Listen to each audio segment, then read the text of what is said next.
ಆತ್ಮೀಯ 4 ಸಾರಿಗೆ ನಿಗಮದ ನೌಕರ ಬಂಧುಗಳೇ, ನಮಸ್ಕಾರ. ಬಂಧುಗಳೇ, ಇವತ್ತೇನು ಕೋರ್ಟ್ ವಿಚಾರದಲ್ಲಿ ಕೋರ್ಟ್ನಲ್ಲಿದೆ ಅದೆಲ್ಲ ತಮಗೆಲ್ಲ ತಿಳಿದಿದೆ. ಆದರೆ ಆಡಳಿತ ಮಂಡಳಿ ಮತ್ತು ಸರ್ಕಾರ ಏನು ಕೋರ್ಟ್ 9 ಅಲ್ಲಿ ನಡೀತು ಹಿಂದೆ, ಅದನ್ನು ಮತ್ತೆ ಬೇರೆ ಚೇಂಜ್ ಮಾಡುವಂಥ ವಿಚಾರ ಮೇಲ್ನೋಟಕ್ಕೆ ಕೇಳಿಬರ್ತಾ ಇರುವಂಥದ್ದು. ಯಾಕಪ್ಪ ಅಂತಂದರೆ, ಮಾನ್ಯ ಜಡ್ಜವರು ಸಾರಿಗೆ ನೌಕರ ಪರವಾಗಿ ಕೆಲಸ ಮಾಡ್ತಾ ಇದ್ದಾರೆ ಅನ್ನುವಂಥದ್ದು ಎಲ್ಲೋ ಒಂದು ಕಡೆ ಅವ್ರಿಗೇನೋ ಮನವರಿಕೆ ಆಗಿರಬೇಕೇನೋ ಅನಿಸುತ್ತೆ. ಆದರೆ ಮಾನ್ಯ ನ್ಯಾಯಾಧೀಶರು ಪಾಪ ನೌಕರ ಕಷ್ಟ ಅರಿತು ಇದನ್ನು ತೀರ್ಮಾನ ಮಾಡೋಣ ಅನ್ನುವಂಥ ವಿಚಾರದಲ್ಲಿ ಅವರು ಹೊರಟಿದ್ದಂಥದ್ದು ಏನು ವಿಡಿಯೋದಲ್ಲಿ ಎಲ್ಲ ನೋಡಿರುವಂಥದ್ದು, ಏನೇನು ಆಗಿದೆ, ಏನೇನು ಚರ್ಚೆ ಆಯಿತು ಅಂತೇಳಿ ರಾಜ್ಯಾದ್ಯಂತ 4 ಸಾರಿಗೆ ನಿಗಮದ ನೌಕರು ನೋಡಿರುವಂಥದ್ದು. ಆದರೆ ಆ ಕೋರ್ಟ್ ಹಾಲ್ನೇ ಅಂದರೆ ಬೇರೆ ಬೆಂಚ್ಗೆ ಚೇಂಜ್ ಮಾಡ್ತಾರೆ ಅನ್ನುವಂಥದ್ದು ಯಾಕೋ ಕೇಳಿಬರ್ತಾ ಇದೆ, ಆರೋಪ ಕೇಳಿಬರ್ತಾ ಇದೆ.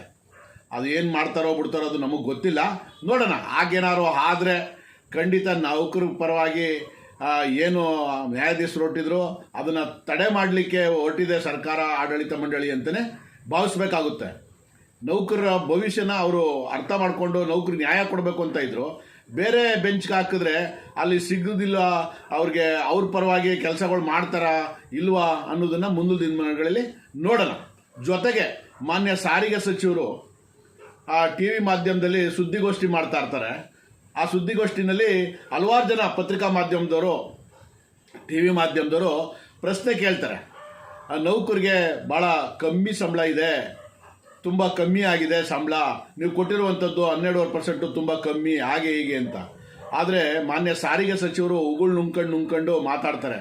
ಅವರು ಮಾತಾಡಬೇಕು ಅಂತ ಮಾತಾಡ್ತಾ ಇಲ್ಲ, ಅಂದರೆ ಅವ್ರ ಭಯ ಅಂತ ಅನಿಸುತ್ತೆ ನಮಗೆ. ಅದರಲ್ಲಿ ಏನಂತಂದರೆ, ನಾವು ಕೊಟ್ಟಿರೋದೇ ಜಾಸ್ತಿ ಅನ್ನೋದು ರೀತಿಯಲ್ಲಿ ಹೇಳ್ತಾರೆ. ಮತ್ತು ಯಾಕಪ್ಪ ಇಷ್ಟು ಕಮ್ಮಿ ಕೊಟ್ಟಿದ್ದೀರಿ ಅಂತ ಕೇಳಿದ್ರೆ, ಆರ್ಥಿಕ ಪರಿಸ್ಥಿತಿ ನೋಡಿ, ಆರ್ಥಿಕ ಪರಿಸ್ಥಿತಿ ಹೇಗಿದೆ ಸಾರಿಗೆ ಸಂಸ್ಥೆಯಲ್ಲಿ, ಅಯವ್ಯಯ ಹೇಗಿದೆ ಅದನ್ನು ನೋಡ್ಕೊಂಡು ನಾವು ಅದು ನಿರ್ಧಾರ ಮಾಡಿರೋದು ಅಂತ ಹೇಳ್ತಾರೆ. ಅಲ್ಲ ಸ್ವಾಮಿ, ನಾವು ಕೇಳ್ತೇವೆ ಈ ಬಾಕಿ ವಿಚಾರದಲ್ಲಿ ಏನು ಲಾಭ ನಷ್ಟ ನೋಡಲ್ಲ, ಸಾರ್ವಜನಿಕರ ಸೇವೆ ಮಾಡ್ತಾ ಇರುವಂಥದ್ದು, ಬಾಕಿದಕ್ಕೆಲ್ಲ ಸರ್ಕಾರ ನೋಡ್ಕೊಳ್ಳುತ್ತೆ ಅಂತ ಹೇಳ್ತಿರಲ್ಲ ಎಲ್ಲ ಕಡೆ. ಇವತ್ತು ಅಯವ್ಯಯ ನೋಡ್ಕೊಳ್ಳೋದಾದರೆ ಇವತ್ತು ಶಕ್ತಿ ಯೋಜನೆ ಇಷ್ಟೊಂದು ಜಾರಿಯಾಗಿದೆ. ಅದರಲ್ಲೂ ನಮಗೆ ಕೇಳಿ ಬರ್ತಾ ಇರುವಂಥದ್ದು, ನೀವು 60% ಮಾತ್ರ ಕೊಡ್ತಾ ಇರುವಂಥದ್ದು ಶಕ್ತಿ ಯೋಜನೆಯಲ್ಲಿ, ಇನ್ನೂ 40% ಕೂಡ ಕೊಡ್ತಾ ಇಲ್ಲ. ಅದು 60% ಕೂಡ ಪ್ರತಿ ತಿಂಗಳು ಪ್ರತಿ ವರ್ಷ ಕೂಡ ಅದನ್ನು ಸರಿಯಾಗಿ ನೀಡ್ತಾ ಇಲ್ಲ. ಈಗ ಆಲ್ರೆಡಿ ಸುಮಾರು 6,000 ಕೋಟಿನೋ 7,000 ಕೋಟಿನೋ ಹೀಗೆ ಇದು ನಮಗೆ ಸರ್ಕಾರದಿಂದ ಬರಬೇಕಾಗಿದೆ ಅನ್ನುವಂಥದ್ದು ವಿಚಾರಗಳು ಕೂಡ ಇದೆ. ಅಲ್ಲ ಸ್ವಾಮಿ, ನಮ್ಮ ಸಾರಿಗೆ ಸಚಿವರಾಗಿ ನೀವು ಸಾರಿಗೆ ಸಂಸ್ಥೆಯನ್ನು ನೋಡ್ಕೋಬೇಕಾಗಿರೋರು ನೀವು ಮೊನ್ನೆ ಮುಖ್ಯಮಂತ್ರಿ ಹತ್ರ ಟೇಬಲ್ ಕೊಟ್ಟು ಕೇಳಬೇಕು ಸ್ವಾಮಿ, ತಾವು ನಮ್ಮ ಹಣ ಬಿಡುಗಡೆ ಮಾಡಿ ನೌಕರಿಗೆ ವೇತನ ಕೊಡಬೇಕು ಅಂತ. ಆ ಗಟ್ಟಿದು ನಿಮಗೆ ಇಲ್ಲಿಕೆ ಇಲ್ವೇ? ಆದರೆ ಅಯವ್ಯಯ ನೋಡ್ತೀವಿ, ಇವತ್ತು ಆರ್ಥಿಕ ಪರಿಸ್ಥಿತಿ ನೋಡ್ತೀವಿ ಅಂತಿಲ್ಲ. ಯಾವ ಆರ್ಥಿಕ ಪರಿಸ್ಥಿತಿ ನೋಡ್ತೀರಿ ತಾವು? ಹಾಗೆ ಆದರೆ ಇವತ್ತು 2 ಜನ ಓಡ್ತಾ ಇರೋ ಜಾಗಕ್ಕೆ ಹಳ್ಳಿಗೆ ಬಸ್ಗಳು ಕೊಡ್ತಾ ಇದ್ದೀರಿ, 4 ಜನ ಹೋಗ್ತಾ ಇರೋಂಥ ರೂಟ್ಗಳಿಗೆ ನೀವು ಬಸ್ಗಳು ಹಾಕಿದಿರಿ. ಸುಮಾರು 50% ಬಸ್ಗಳಲ್ಲಿ ಇದೇ ಬರಲ್ಲ, ಹಣನೇ ಬರಲ್ಲ. ಅಲ್ಲಿ ಹೇಳ್ತೀರಿ ಸರ್ಕಾರ ನೋಡ್ಕೊಳ್ಳುತ್ತೆ ಇದನ್ನೆಲ್ಲ ಅಂತ ಹೇಳ್ತೀರಿ. ಈಗ ನೋಡಿದ್ರೆ ಸಾರಿಗೆ ನೌಕರಿಗೆ ವೇತನ ಕೊಡೋಕೆ ಬಂದಾಗ ಆರ್ಥಿಕ ಪರಿಸ್ಥಿತಿ ನೋಡ್ತೀನಿ ಅಂತ ಹೇಳ್ತೀರಿ. ಜೊತೆಗೆ ಇವತ್ತು ನೀವು 100% ಸಂಬಳ ಜಾಸ್ತಿ ಮಾಡಿಕೊಡ್ರಿ, ಅವಾಗ ಯಾವುದು ಆರ್ಥಿಕ ಪರಿಸ್ಥಿತಿ ಇರಲಿ, ಸರಿ ಇರ್ತಾ ಎಲ್ಲ. ಯಾಕೆಂದ್ರೆ ಅದು ಸಾರ್ವಜನಿಕರ ದುಡ್ಡಲ್ಲ, ತೆರಿಗೆ ಹಣ, ಹೆಂಗೆ ಬೇಕಾದ್ರೂ ಲೂಟಿ ಮಾಡ್ಬೋದು ನೀವು. ನೀವು ಸಾರಿಗೆ ಸಚಿವರು 3ನೇ ಬಾರಿ ಸಾರಿಗೆ ಪದೇ ನಾನು ಹೇಳ್ತಲೇ ಇದ್ದೀನಿ, ಮಾನ್ಯ ಗೌರವಾನ್ವಿತ ಹಿರಿಯರಿದ್ದೀರಿ ಅಂತ ಹಲವಾರು ವಿಚಾರದಲ್ಲಿ. ಆದರೆ ನೀವು ಮಾಡ್ತಾ ಇರುವಂಥದ್ದು BJP ಅವರು ನಮಗಿಂತ ಕಮ್ಮಿ ಕೊಟ್ಟಿದ್ದಾರೆ, ಇದೇ ನಾವು ಕೊಟ್ಟಿರೋದೇ ಜಾಸ್ತಿ ಅಂತ ಹೇಳ್ತಿರಲ್ಲ. BJP ಅವರು 2020 15% ಕೊಟ್ಟಿದ್ದಾರೆ ಸ್ವಾಮಿ. ನೀವು 2016 ಅಂದರೆ 10 ವರ್ಷದ ಹಿಂದೆ ನೀವೇ 12% ಕೊಟ್ಟಿದ್ದೀರಿ. ಇದೇ ಮಾನ್ಯ ಮುಖ್ಯಮಂತ್ರಿ ಸಿದ್ದರಾಮಯ್ಯನವರೇ ಇದ್ರು, ನೀವು ಸಾರಿಗೆ ಸಚಿವರು ನೀವೇ ಇದ್ರಿ, 12% ಕೊಟ್ಟಿದ್ರಿ. ಅವತ್ತಿಗೂ ಇವತ್ತಿಗೂ ಬೆಲೆಗಳು ಗಗನಕ್ಕೆ ಹೋಗ್ತಾ ಇದೆ. ಅವತ್ತು ಹೋದ್ರೆ ಈಗ 10 ದಿನದಲ್ಲಿ 3 ಬಾರಿ ಪೆಟ್ರೋಲ್ ಡೀಸೆಲ್ ಜಾಸ್ತಿ ಆಗಿದೆ. ಇನ್ನೂ ಅಗತ್ಯ ವಸ್ತುಗಳ ಬೆಲೆ ಜಾಸ್ತಿ ಆಗ್ತಾ ಇರ್ತವೆ. ಮತ್ತೆ ಇವತ್ತು ನಿನ್ನೆ ಆರ್ಟಿಕಲ್ ನೋಡಿದೆ, ಕನಿಷ್ಠ ವೇತನ ಏನು ದುಡಿಯೋ ವರ್ಗಕ್ಕೆ ಕನಿಷ್ಠ ವೇತನ 18,000 ಬೇಸಿಕ್ ಇದ್ದ 31,000 ಬೇಸಿಕ್ನ ಮಾಡ್ತಾ ಇದ್ದಾರೆ. ಅಂದರೆ 75% ಇನ್ಕ್ರೀಸ್ ಮಾಡ್ತಾ ಇದ್ದಾರೆ. ಅದ್ರ ಲೆಕ್ಕಾಚಾರ ಇವತ್ತು ನೀವು ನಮ್ಗೆ ಏನು ಕೊಡಬೇಕು ಅದನ್ನು ಕೊಡಿ ಸ್ವಾಮಿ. ನಾನು ಈ ಸಂಘಟನೆಗಳಲ್ಲಿ ಏನು ಇವತ್ತು ಜಂಟಿ ಸಂಘಟನೆ ಕರೆ ಕೊಟ್ಟಿದೆ, ನಿಮ್ಮ ಕಡೆಯಿಂದ ನ್ಯಾಯಾಲಯಕ್ಕೆ ಸರಿಯಾದಂಥ ರೀತಿಯಲ್ಲಿ ಇದನ್ನು ಸಬ್ಮಿಟ್ ಮಾಡಬೇಕು ಅಂತ ನಾನು ಮನವಿ ಮಾಡ್ತೇನೆ. ಯಾಕೆ ಅಂತಂದರೆ ನಮಗಾಗಿರುವಂಥದ್ದು 1/4/2025 ಇವ್ರು ಕೊಡ್ತೀವಿ ಅಂತ ಹೊರಟಿದ್ದಾರೆ.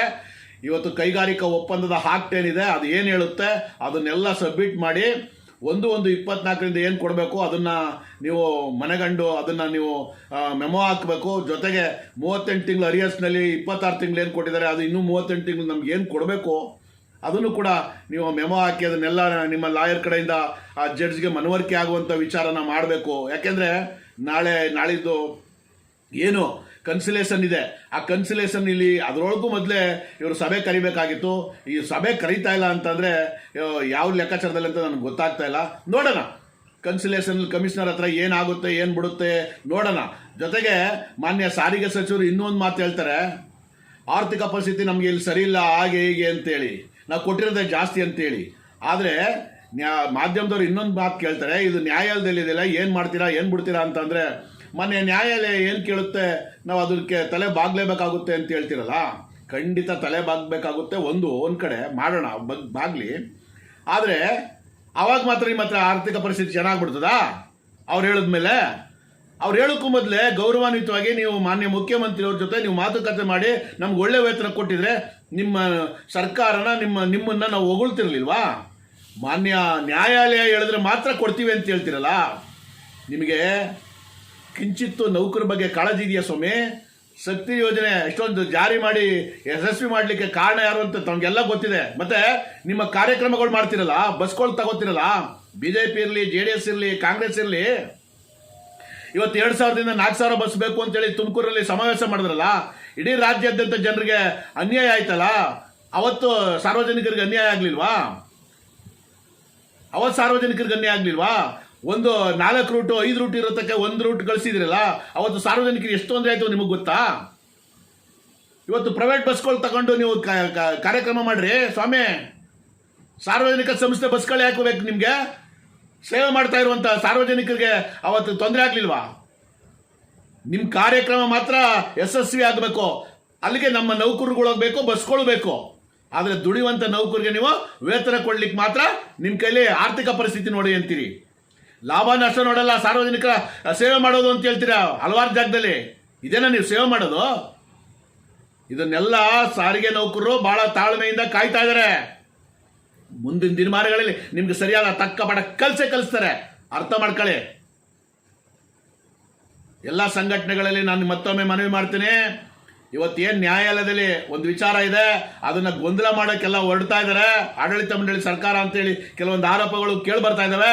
ನೀವೆಲ್ಲರೂ ಸೇರಿ ಒಗ್ಗೂಡಿ ಒಂದು ನೌಕರಿ ನ್ಯಾಯ ಕೊಡಿಸುವಂಥ ಕೆಲಸ ಮಾಡಿ ಅಂತ ಹೇಳಿದ್ರೆ ಮತ್ತೆ ನಿಮ್ಮ ಏನು ಸಾಮಾಜಿಕ ಜಾಲತಾಣದಲ್ಲಿ ಬಡ್ಕಂಡದ್ದು ನಡೀತಾ ಇದೆ ಯುದ್ಧಗಳು. ಅವ್ರ ಕಾಲು ಇವರು, ಇವ್ರ ಕಾಲು ಅವ್ರು ಹೇಳ್ಕೊಂಡು ಆಮೇಲೆ 42 ಇನ್ನೊಂದು ವಿಚಾರ 42ನೇ ಡಿಪೋದಲ್ಲಿ ಸುಮಾರು 15-20 ದಿನ ಹಿಂದೆ ಏನಪ್ಪ ಅಂದರೆ ಒಂದು ಗ್ರೀವೆನ್ಸ್ ಮೀಟಿಂಗ್ ಅಂತೇಳಿ ಕರೆದಿದ್ದಾರೆ. ಯಾರು ಕೆಲವು ನೌಕರೆಲ್ಲ ಹೊಂಟೋದ್ಮೇಲೆ ಅಧಿಕಾರಿಗಳು ಏನು ಮಾಡ್ತಾರೆ ಅಂತಂದರೆ ಅಲ್ಲಿರುವಂಥ ಆಡಳಿತ ಸಿಬ್ಬಂದಿ ಇರ್ಬೋದು, ಮೆಕ್ಯಾನಿಕ್ ಸಿಬ್ಬಂದಿ ಇರ್ಬೋದು, ಕೆಲವೊಂದಷ್ಟು ಜನನ್ನ ಕರೆದು ಖಾಲಿ ಇದ್ರ ಮೇಲೆ ಸಹಿ ಮಾಡ್ಕೊಂಡಿದ್ದಾರೆ ಅಂತ ಕೆಲವೊಂದು ಆರೋಪ ಬಂದಿದೆ. ಇವೆಲ್ಲ ಯಾಕೆ ಮಾಡ್ತಾ ಇದ್ದಾರೆ ಅಂದರೆ ಜಡ್ಜ್ ಮನವರಿಕೆ ಮಾಡಲಿಕ್ಕೆ. ಇವರೆಲ್ಲ ಒಪ್ಪಿದ್ದಾರೆ ಅಂತ, ನೌಕರೆಲ್ಲ ಒಪ್ಪಿದ್ದಾರೆ ಅಂತೇಳಿ. ಆದರೆ ಜೊತೆಗೆ ಅಲ್ಲಿ ಕೆಲವೊಂದು ಭ್ರಷ್ಟಾಚಾರ ಕೇಳಿ ಬರ್ತಾ ಇದೆ 42ನೇ ಘಟಕದಲ್ಲಿ. ಏನಪ್ಪ ಅಂತಂದರೆ ನಮ್ಮ ನೌಕರರೇ ಅದಕ್ಕೆ ಭಾಗಿಯಾಗ್ತಾ ಇದ್ದಾರೆ. ಕೆಲವೊಂದಷ್ಟು ಜನ ಬಕೆಟ್ಗಳಿದ್ದಾರೆ ಅಂತೇಳಿ ಕೆಲವೊಂದಷ್ಟು ಜನ ನನಗೆ ಫೋನ್ ಮಾಡಿ ವಿಷಯ ತಿಳಿಸಿರುವಂಥದ್ದು. ಭಾಳ ದಂಧೆ ನಡೀತಾ ಇದೆ. ಪಾಪ ಆರೋಗ್ಯ ಸರಿ ಇಲ್ಲ ಅಂತಂದ್ರು ಅಂಥವ್ರಿಗೆ ಚಿಕಿತ್ಸೆ ಕೊಡಲಿಕ್ಕೂ ಹಣ ಕೇಳ್ತಾರೆ. ಆ ಹಣನ ನಮ್ಮ ನೌಕರೇ ಕೆಲವೊಂದಷ್ಟು ಜನ ಅವರು ಫೋನ್ಪೇ ಗೂಗಲ್ ಪೇ ಮಾಡಿಸ್ಕೊಂಡು ಅವರು ಎಲ್ಲಿ ಹೇಳಿರ್ತಾರೆ ಆ ಜಾಗಕ್ಕೆ ತಲುಪಿಸ್ತಾರೆ ಅಂತೇಳಿ ಕೆಲವೊಂದು ನೌಕರರು ನನಗೆ ಆರೋಪ ಮಾಡಿರುವಂಥದ್ದು. ಅದೆಷ್ಟೋ ಸರಿ ನನಗೆ ಗೊತ್ತಿಲ್ಲ. ಆದರೆ ನಮ್ಮ ನೌಕರಲ್ಲಿ ಮತ್ತೊಮ್ಮೆ ನಾನು ಮನವಿ ಮಾಡ್ತೇನೆ, ಯಾವುದ ವಿಚಾರ ತಗೊಂಡು ಖಾಲಿ ಪೇಪರ್ಗಾಗಲಿ ಬೇರೆ ಯಾವುದೋ ಒಂದು ಕಾರ್ಯಕ್ರಮಕ್ಕೆ ಅಂತೇಳಿ ಸಹಿ ಮಾಡ್ಕೊಳ್ಳೋದು ನೋಡಿ ಎಚ್ಚರಿಕೆಯಿಂದ ಜಾಗೃತೆಯಿಂದ ಎಲ್ಲ ನೌಕರರು ಇರಬೇಕು ಅಂತೇಳಿ ನಾನು ನಮ್ಮ 4 ನಿಗಮದ ನೌಕರಲ್ಲಿ ಮನವಿ ಮಾಡಿ ನಾನು ಮಾತು ಮುಗಿಸ್ತೇನೆ ಸ್ನೇಹಿತರೆ. ನಮಸ್ಕಾರ. ಜೈ ಹಿಂದ್, ಜೈ ಕರ್ನಾಟಕ. ಮತ್ತೆ